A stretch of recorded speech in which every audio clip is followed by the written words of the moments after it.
TV நேயர்களுக்கு அன்பான வணக்கம்.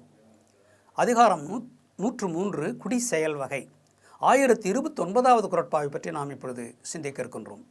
இடும்பைக்கே கொள்கலங்கொல்லோ குடும்பத்தை குற்றம் மறைப்பான் உடம்பு. இடும்பைக்கே கொள்கலங்கொல்லோ குடும்பத்தை குற்றம் மறைப்பான் உடம்பு. இடும்பைக்கே கொள்கலங்கொல்லோ குடும்பத்தை குற்றம் மறைப்பான் உடம்பு. இந்த உடம்பு இருக்கிறதே, நோய் வரும். இந்த உடம்பிலே திடீரென்று புத்துணர்ச்சி ஏற்படும், முகத்திலே மகிழ்ச்சி ஏற்படும். திடீரென்று துன்பம் அடையும் இந்த முகம். ஆரோக்கியமாக இருப்போம், நலமாக இருப்போம். திடீரென்று உடல் நலிந்து மெலிந்து உடல் நலம் கெட்டுவிடும்.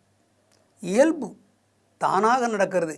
யார் சொல்லி நடக்கவில்லை, தானாக நடக்கிறது. இந்த உடம்பு எல்லாவற்றையும் தாங்கி கொண்டு தான் இருக்கிறது. எவ்வளவு வியாதி இருந்தாலும் உடம்பிலே அதையெல்லாம் தாங்கி கொண்டு தான் மனிதன் வாழ வேண்டும், வாழ்கிறான். எந்த துன்பம் வந்தாலும் தாங்கி கொண்டு வாழ வேண்டும். இந்த உடம்பு எத்தனை நோய் வந்திருக்கிறது.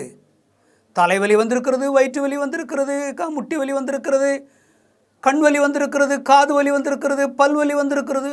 எல்லா வலியும் எல்லா நோய்களும் வந்திருக்கின்றன. இன்றும் அதை பற்றி கவலைப்படாமல் இந்த உடம்பு இயங்கிக் கொண்டே இருக்கிறது. எத்தனை நோய் வந்தாலும் உடம்பு இயங்கிக் கொண்டு அதன் வேலையை அது செய்து கொண்டிருக்கிறது. இதயம் துடிப்பதை நிறுத்தவே இல்லை, மூச்சு விடுவதை யாரும் நிறுத்தவே இல்லை.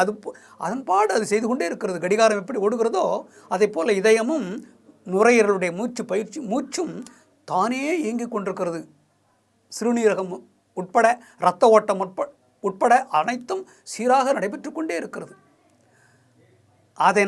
இதை உணர வேண்டும், மனிதன் உணர வேண்டும். எத்தனை கவலைகள் வந்தாலும் தாங்கிக் கொண்டு, இந்த உடம்பு எவ்வளவு நோய் வந்தாலும் எப்படி தாங்கிக் கொண்டிருக்கிறதோ அதே போல ஒவ்வொரு மனிதனும் எத்தனை துன்பம் வந்தாலும் தாங்கிக் கொள்ள வேண்டும். இந்த உடம்பை பார்த்தே நீ கற்றுக்கொள். உன்னுடைய உடம்பே அது சாட்சி உனக்கு. கலங்காதே. உடம்பு எப்பொழுதாவது அழுகிறதா? நோய் வந்தாலும் தாங்கிக் கொண்டு தான் இருக்கிறது. நீயும் எந்த கவலை வந்தாலும், எந்த துன்பம் வந்தாலும், யாரிடமிருந்து துன்பம் வந்தாலும் தாங்கிக் கொள்ள பழகிக்கொள். எதையும் தாங்கும் இதயம் வேண்டும், அப்போதான் வாழ முடியும். எத்தனையோ துன்பங்கள் வரும் போகும். எல்லா துன்பம் அப்படியே இருக்காது. திடீரென்று இன்பம் வரும், இன்பம் மறைந்து துன்பம் வரும். அதனாலே ஒவ்வொரு மனிதனும் என்ன செய்ய வேண்டும் என்றால், இன்பம் விழையான் இடும்பை இயல்பென்பான். ஒவ்வொரு மனிதனும் துன்பம் வருவது சகஜம். நாம் எப்பொழுதும் மறுபடியும் இன்பம் வரும். அதனாலே கலங்கக்கூடாது, அழக்கூடாது, புன்னகை புரிய வேண்டும்.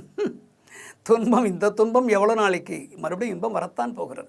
அதே போல் இன்பம் வருகின்ற பொழுது ஒரேடியாக முழுவதுமாக ஒரு சிரித்து என்னென்ன மகிழ்ச்சி அடைய முடியும் அவ்வளோ மகிழ்ச்சி எக்காலம் போடுவான். தவறு. இது இன்பம் நிலைக்காது. இன்னும் சற்று நேரத்தில் அது அடுத்த நாளிலே துன்பம் வருவதற்கு வாய்ப்பு இருக்கிறது. வரும், இயல்பாக வரும், தானாக வரும்.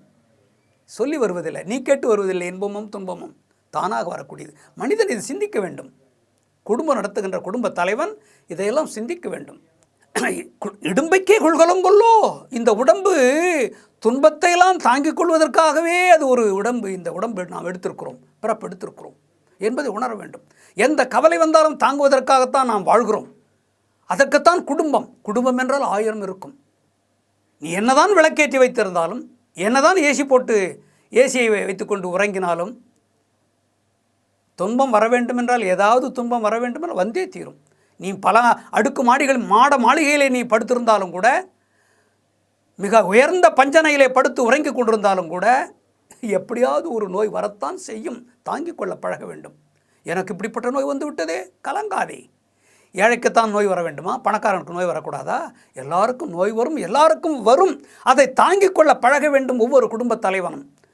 இன்னாமை இன்பம் எனக்குள்ளின் ஆகும் தன் ஒன்னார் உழையும் சிறப்பு. எவ்வளவு துன்பம் வந்தாலும் தாங்கிக் கொள்கின்ற ஒரு மனிதனை பார்த்து, ஒரு குடும்ப தலைவனை பார்த்து, அக்கம் பக்கத்தில் உள்ளவர்களெல்லாம் எப்படிப்பட்ட துன்பங்கள் வந்தது எல்லாவற்றையும் ஏற்றுக்கொண்டு அப்படியே அசையாமல் கலங்காமல் அப்படி இருக்கிறானே, இவன் மனிதன்.